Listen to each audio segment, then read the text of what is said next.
안녕하십니까. 주소만교회 김영민 목사입니다. 오늘도 어제에 이어서 그리스도 중심의 성경 공부 제9가 두 번째 시간으로 함께 하려고 합니다. 먼저 곧바로 들어가도록 하죠. 우리가 어제 여기까지 했습니다. 여기까지 했죠. 우리가 솔로몬에 있는 부분들을 했어요. 그리고 오늘은 이 솔로몬의 실체이신, 그러니까 솔로몬이 예수님의 구약의 모형이고 그림자라면 이 솔로몬이 나타내고자 했던 진정한 대형이시고 실체이신 예수님에 대해서 살펴보려고 합니다. 솔로몬하고 예수님하고 어떤 면에서 우리가 우리 같냐면, 같다고 표현하기보다는 어떤 맥락이 있냐면, 다윗의 언약에서 다윗의 자손이 하나님의 성전을 세울 것이다. 근데 여기서 1차적으로는 솔로몬 때 예루살렘의 성전이 지어졌으니까 1차적인 성취는 솔로몬에게서 이어졌지만, 솔로몬이 과연 다윗의 진정한 자손인가? 그 언약에서 말했던 자손인가? 물론 그게 맞지만 진정한 자손은 솔로몬일 수 없다 라는 게 이 성경의 가르침인 거죠. 왜냐하면 솔로몬이 말년에 우상을 숭배하는 일들을 했었죠. 이런 여러 가지가 있고, 그 다음에 이 역대기라든지 열왕기하라든지 이 다윗의 자손에 대해서 계속 보고 있는데 누구도 온전 다윗의 자손이라고 말할 수가 없었어요. 그래서 이 솔로몬 때 지어졌던 이 예루살렘 성전이 바벨론에 의해서 완전히 회파되는 일들이 있었습니다. 그리고 에스겔 선지자를 통하여 성전의 환성을 보여주셨죠. 그러면서 진정한 이 다윗의 후손으로, 다윗의 자손으로 하나님의 성전을 세울 분은 예수님이다 라는 것이 에스겔, 이사야, 예레미야를 통해서 예언되고 있었던 것입니다. 그래서 이 예수님에 대해서 오늘은 이 솔로몬의 그림, 그러니까 구약의 솔로몬, 예수님의 그림자와 모형이었던 이 솔로몬의 대형이신, 성취이신 예수님에 대해서 살펴보겠습니다. 다음 페이지 넘어가겠습니다. 첫 번째 문제입니다. 예수님은 예루살렘 성전에 가셨다. 거기서 비둘기, 양 등의 제물을 파는 사람들과 환전을 하는 환전상을 보았다. 그러나 화를 내시며 그들을 내쫓았다. 그러면서 내 집은 만민이 기도하는 집인데 너희가 그것을 강도의 소굴로 만들었다고 말씀하신다. 그것의 이유는 무엇인가? 라고 질문합니다. 먼저 예루살렘 성전이요. 예루살렘 성전은 지금 헤롯이 짓고 있는 것입니다. 46년 동안, 예수님 당신 46년 동안 건축 중인 성전이었어요. 근데 거기서 이제 뭘 봤냐면 비둘기, 양 등을 파는 제물, 양 등을 파는 사람들, 그리고 환전상을 보았어요. 근데 이거는 불법적인 게 아닙니다. 불법적인 게 아니에요. 이거는 제사하는 사람들, 순례자들을 위한 편의시설이었어요. 편의시설이었어요. 근데 지금 예수님은 뭐라고 하셨냐면, 강도에, 원래는 만민이 기도하는 집인데 강도의 소굴로 만들었다고 그랬어요. 그러니까 이건 원래는 이 제사하는 사람들, 순례자들을 위한 편의시설이었는데, 지금 그것들을 다 내쫓으시면서 만민이 기도하는 집인데 너희가 그것을 강도의 소굴로 만들었다고 말씀을 하십니다. 우리가 이 말씀 통해서 또 생각해 볼 게 있어요. 여기서 이렇게 보시면, 이건 아닙니다. 지우고 시작하겠습니다.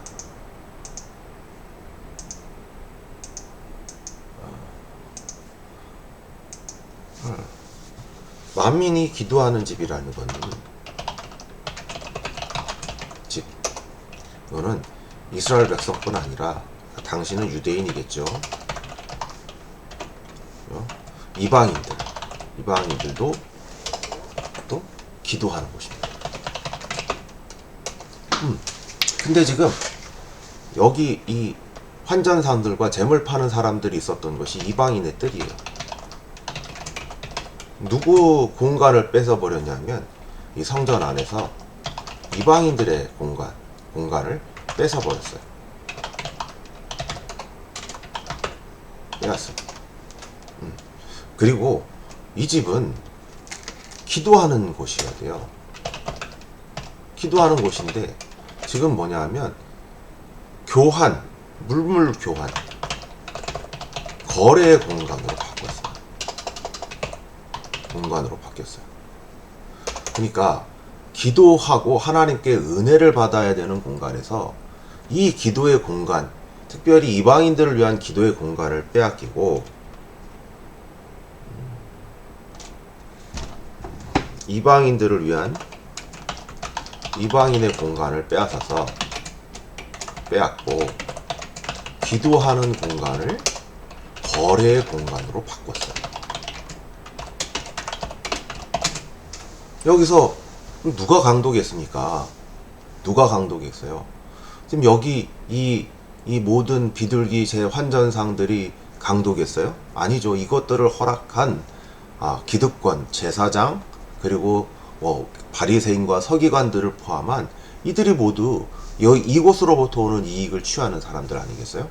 그러니까 이것이 지금 하나님 앞에 은혜를 강구하는 곳이, 하나님 앞에 이방인이며 유대인이며 할 것 없이 기도해야 되는 곳이, 주의 은혜를 받아야 되는 곳이 지금 이렇게 바뀐 거예요. 그래서 강도의 소굴이라고 말씀하는 겁니다. 다음 문제 넘어가도록 하겠습니다. 두 번째 문제. 예수님은 헤롯선전을 허물라고 하셨다. 그리고 3일 만에 다시 짓겠다고 하셨다. 요한사도는 그것을 가리켜 자신의 몸을 가리켜 말씀하신 것이라고 설명한다. 바울사도 역시 성전에 대해 사도와 선지자들의 터 위에서 예수님이 머릿돌이 되고 그 위에 성도들이 함께 지어져가는 성전이 된다고 말씀하셨다.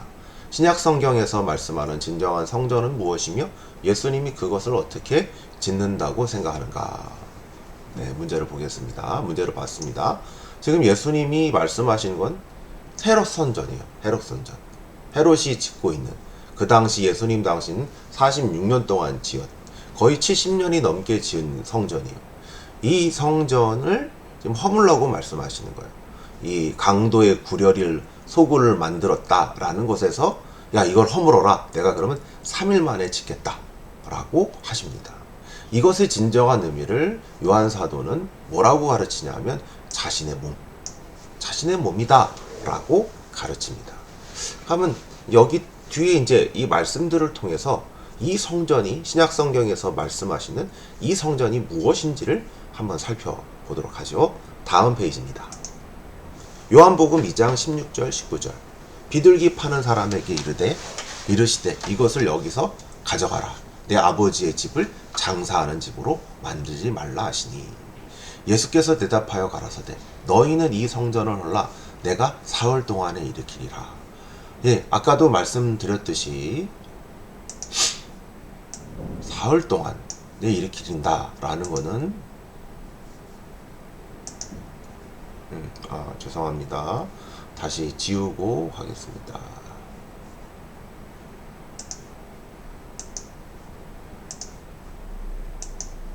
네.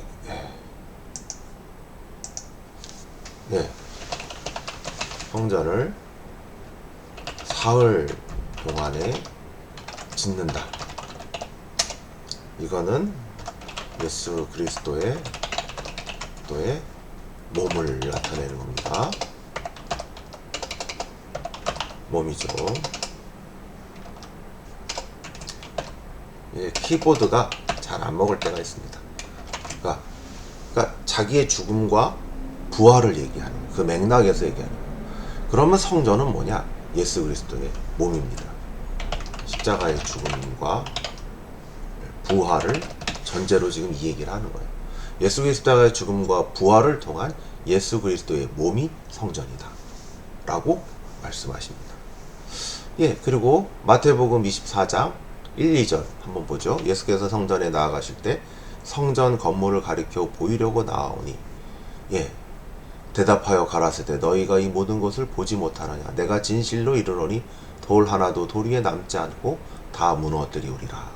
지금 이 성전 헤롯 성전이죠. 헤롯 성전이 다 무너질 것이라는 것을 예언하고 계신 것입니다. 예언하고 계신 거죠. 그러니까 이 건물로서의 성전은 성전이 아닌 거죠. 정말 성전은 예수 그리스도의 십자가의 죽음과 부활을 통한 예수 그리스도 자신, 예수 그리스도의 몸, 이것을 가르치고 있는 것입니다. 다음 말씀 보겠습니다. 누가복음 23장 44절 46절. 여기서 예수님이 십자가에 달려 죽으실 때거든요. 십자가에 달려 죽으실 때 여기 하는 것처럼 운명하시다 할 때 어떤 일이 일어나느냐라는 것입니다. 45절이 핵심인데, 그 성소의 휘장이 한가운데가 찢어졌더라 라는 것입니다. 우리가 성전에는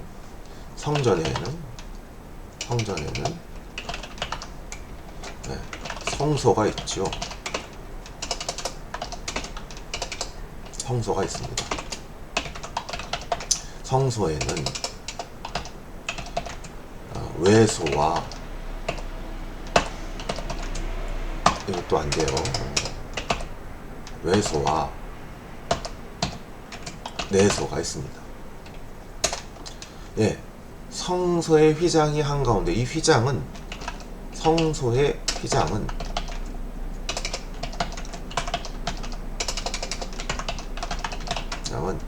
외소와 내소를 구분하는 겁니다. 그러니까 내소는 성막으로 치면 지성소입니다. 대제사장이 1년에 한 번씩 들어가 모든 죄를 속죄하는 그 곳이 바로 지성소이고 내소인 거죠. 그래서 휘장이 갈라져 있습니다. 근데 이 휘장이 한가운데 이렇게 위로부터 갈라졌다고 표현하시는데, 그렇다면 어떻게 되냐? 이건 무엇을 의미하냐? 이제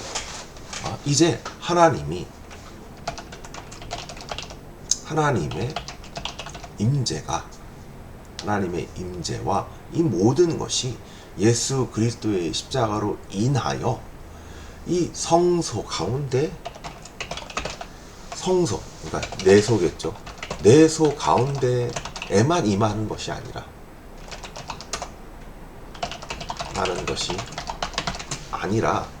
모든 죄가 사하여졌기 때문에, 모든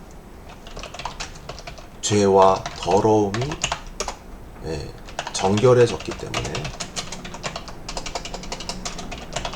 때문에 용서를, 그러니까 이 하나님의 임재가 이제 모두에게 임할 수 있다는 거죠. 그 임재가 주 안에 있는 모든 이들에게 임하는 것이죠. 네. 두 번째입니다. 에베소서 2장 21절에서부터 22절. 그래서 여기서 이런 말이 나오는 것이죠. 건물마다 서로 연결하며 주 안에서 성전이 되기 위하여 너희도가 더 중요합니다. 성령 안에서 하나님의 거하실 처소가 되기 위하여 예수 안에서 함께 지어져 간다 라는 것입니다. 그러니까 성전의 개념이 어떤 개념이 되냐면 교회 공동체의 개념, 성도의 개념이 됩니다. 그러니까 성도가 모인 교회가 주 안에서 믿음의 고백으로 하나 된 교회가 뭐라고 얘기하냐면 함께 지어져 가는 성전이 됩니다. 그러니까 이제 휘장이 찢어졌어요. 휘장이 찢어졌어요. 그러니까 이 예루살렘의 성전의 휘장이 찢어졌어요. 그럼 이제 이 휘장이 찢어진 것은 더 이상 이 하나님의 임재가 이 가운데만 있는 게 아니라 모든 백성에게, 주 안에 있는 모든 백성에게 임한다는 걸 보여주고 있는 거예요. 그리고 그것 때문에 에베소서 2장 21절, 22절 그 말씀을 해주고 있는 겁니다. 다음 페이지 보겠습니다. 다음 문제죠. 3번. 신약 성경에서는 성전을 두 가지로 설명하는데 성도의 각 개인의 차원에서 그리고 교회 공동체의 차원에서 설명하고 성도와 교회 공동체가 성전되었을 때 이루어지는 하나님의 의로운 통치의 역사를 정리해보자. 신약 성전에서 성령 하나님이 나오신다. 그것이 성전인 성도와 성전 공동체인 교회 속에서 어떻게 역사하는지, 그것이 왜 다윗 언약에 대한 성취인지 살펴보자 라고 말씀하고 있습니다. 말씀을 보면서 시작하겠습니다. 너희가 하나님의 성전인 것과 하나님의 성령이 너희 안에 거하시는 것을 알지 못하느뇨. 너희 몸은 너희가 하나님께로부터 받은 바 너희 가운데 계신 성령의 전인 줄 알지 못하느냐. 너희는 너희 자신의 것이 아니라 라는 것이죠. 성도 각 개인이 하나님의 성전인, 하나님의 성전. 그리고 하나님의 성전이니까 누가 계셔야 되냐면 성령이 계시는 것입니다. 우리가 하나님의 성전이고 우리 가운데 하나님의 성령이 우리 가운데 함께 하시는 것입니다. 에베소서 2장 21절 22절. 그 안에서 건물마다 서로 연결되어 주 안에서 성전이 되어가고 너희도 성령 안에서 하나님이 거하실 처소가 되기 위하여 예수 안에서 함께 지어져 가느니라. 요 두 차이, 이 말씀의 두 차이에 대해서 생각을 해보면, 고린도전서는 3장은 성도 각 개인이죠. 근데 에베소서는 2장은 교회 공동체입니다. 공동체. 근데 여기서 공통점인 게 뭐냐 하면 이 둘의 공통점은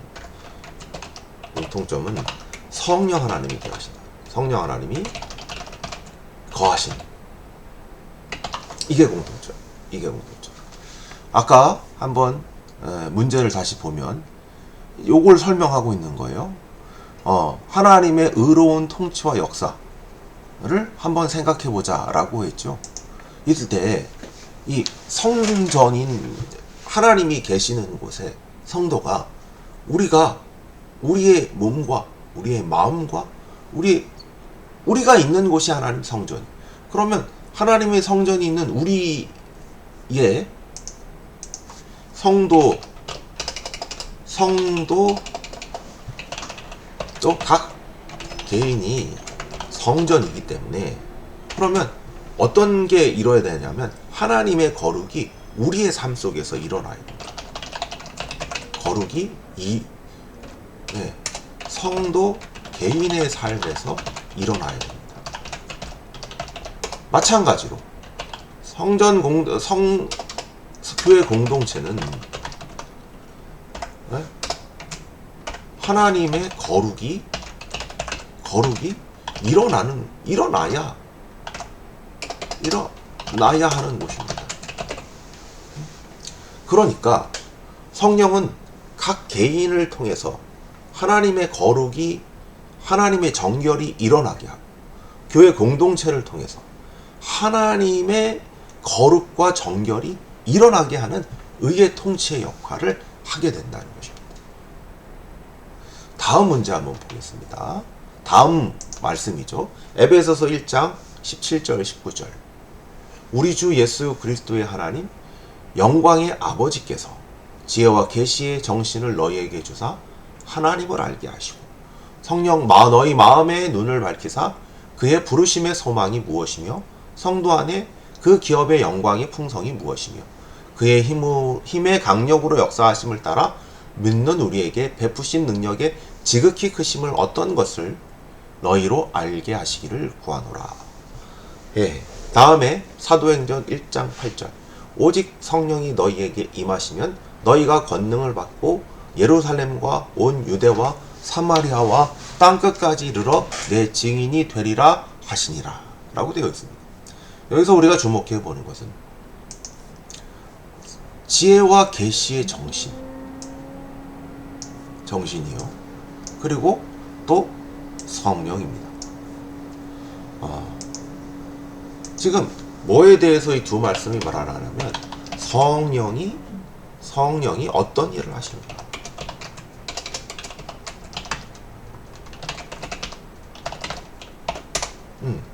첫 번째, 지혜와 계시의 영입니다. 계시의 영이니까 영이 지혜와 계시를 주십니다. 지혜와 계시를 알게 합니다.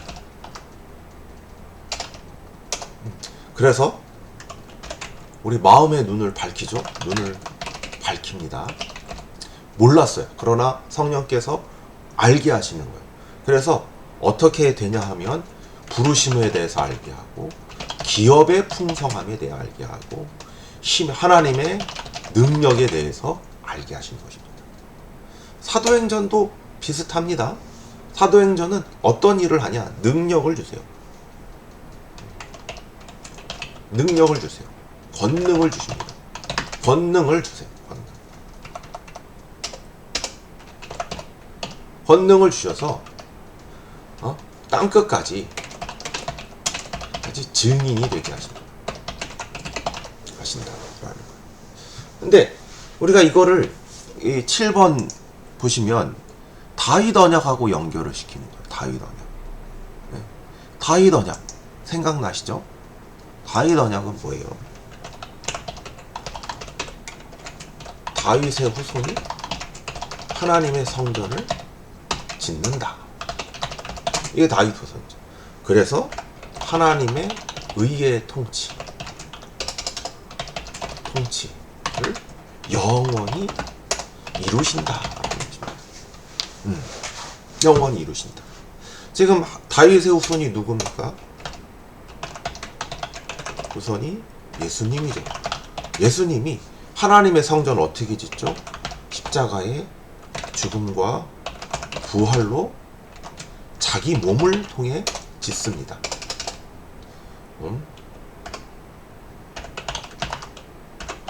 짓습니다. 그것을 통해 어떤 일이 벌어지죠? 성령이 임하시고 그리고 성도와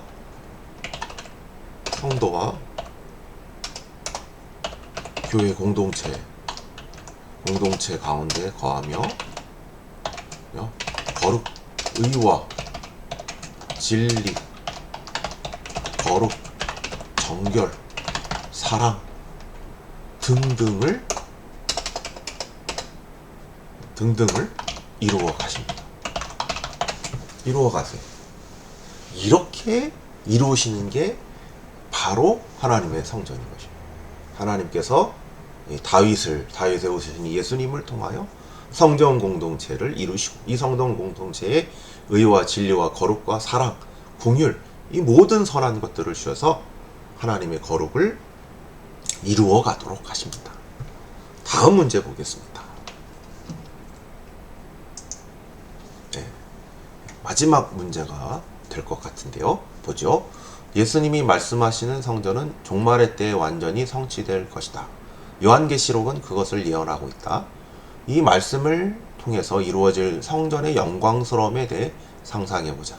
또한 지금 내가 하나님의 임재가 있는 성전임과 우리 교회가 하나님의 임재의 영광과 거룩함이 있는 성전 공동체로 되어가기 위해서 우리의 할 일이 무엇인지를 나누어 보자. 말씀을 보면서 하나하나씩 살펴보죠. 요한계시록 21장 10절에서 27절을 요약했습니다. 성령에 이끌려 크고 높은 산에 올라 하나님께로부터 내려오는 거룩한 새 예루살렘 성을 보았습니다. 그 빛은 지극히 귀한 보석 같았고 웅장한 성과 12문 12기초석이 있었습니다. 놀랍게도 이 부분이 중요합니다. 놀랍게도 성 안에는 성전이 없었는데 왜 그랬냐? 주 하나님과 어린 양 예수님이 친히 그 성전이시기 때문입니다. 성전에는 없어. 원래 예루살렘에는 성전이 있었죠. 구약에는. 그러나 그 성전이 없대요. 왜? 주 하나님과 어린 양 예수님이 친히 그 성전이시기 때문입니다. 앞에 봤던 맥락하고 굉장히 일치가 되고 있는 맥락이에요. 예수님이 성전이시기 때문에 예루살렘엔 성전이 없어도 돼요. 건물로서의 성전, 별개로서의 성전이 없어도 돼요. 그렇다고 성전이 없냐? 아니요. 성전이 있죠. 진짜 성전이 있죠. 바로 예수 그리스도가 계시기 때문에. 그분의 영광이 해와 달 대신에 빛났고 만국이 그 빛 가운데 다녔습니다. 밤이 없는 그 성에는 오직 생명책에 기록된 거룩한 자들만이 들어갈 수 있습니다. 이는 하나님과 어린 양이 친히 임재하시는 영원한 도성의 영광스러운 모습이었습니다. 요한계시록 21장 22절 23절 성 안의 성전을 내가 보지 못하니 이는 곧 주 하나님 곧 전능하신 이와 및 어린 양이 그 성전이심이라. 그 성은 해나 달의 비침이 쓸데없으니 하나님의 영광이 비치고 그 어린 양이 그 등불이 되심이라. 아멘.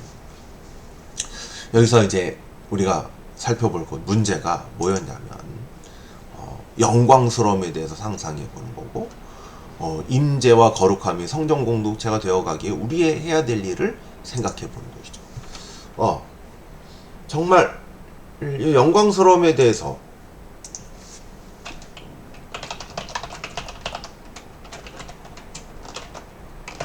새 예루살렘에서 성전이 누구시냐?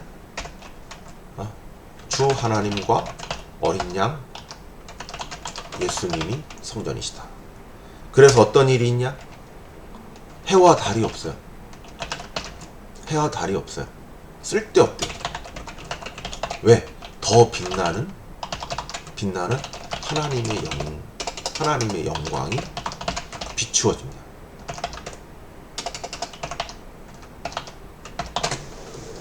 이 지극히 영광스러움. 이거를 구약의 성전 예루살렘에 솔로몬 때 지어진 성전인데 하나님의 임재를 나타내는 쉐키나의 구름이 있는데 빛 가운데 구름이 있는 거예요. 구름 가운데 빛이 있는 거예요. 그래서 놀라운 영광이 이 예루살렘 성전에 임하였잖아요. 마찬가지예요. 이거보다 오히려 더하죠. 하나님의 영광이 가득 비쳐서 그 성에는 조금의 그늘도 없어요. 조금의 어둠도 존재하지 않아요. 네. 거기에는 생명책에 기록한 거룩한 자들만이 들어가는 거예요. 이게 그 영광스러운 모습입니다. 근데요, 이거 완성된 모습이지만 본질적으로 신약에 있는 우리들은 이 성전 가운데 있습니다. 네, 예수님이 우리 가운데 계시는데, 그러니까 이 성전 가운데 계시는 거죠. 예수님이 성령을 통해서 우리와 함께 하시니까 예수님이 빛나고 있고 예수님의 그 하나님의 영광을 드러내고 있잖아요. 본질적으로는 마지막 날 요한계시록 때 올 그 하나님의 성전과 지금 우리 공동체가 가지고 있는 그 빛남, 영광은 다르지 않습니다. 같습니다. 그럼 이 성전을 위해서, 이 빛나는 것을 위해서, 이 영광을 위해서 우리가 뭘 해야 되는가? 하나님의 의와 희락과 평강이 넘치는